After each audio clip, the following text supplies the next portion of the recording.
Now to a fuel mix-up at a Huntsville gas station affecting several drivers.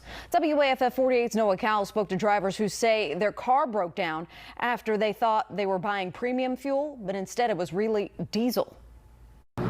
Several drivers came right here to the Twice Daily gas station on Winchester Road Saturday just to get some premium gas. Many of them told me that their cars broke down shortly afterward, with none of them having any clue as to why. Chad Campbell told me after he went to this Twice Daily to get gas, his car stalled and he barely made it back home. He only found out why because he came back yesterday for food and he saw the pumps down. That's when an employee told him the premium gas was contaminated with diesel. I would have never known. I would have left it up to my own YouTube university, try and research and go down the rabbit hole. And by chance, like I said, I so happened to go back up there the next morning and discover it. Campbell then posted on Facebook, with many people thanking him, saying they were confused why their cars stopped working too. Another impacted driver, Marcus Friend, says they were left stranded, all of them now needing car repairs. Had not we seen that on Facebook, we would have been stranded and not known why.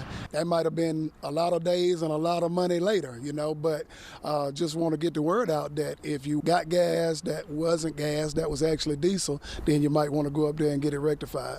The parent company, TriStar Energy, has had workers looking at the underground tank the past 2 days, with normal gas now being available. These drivers hope once everything is fixed, they can get reimbursed for this expensive mistake.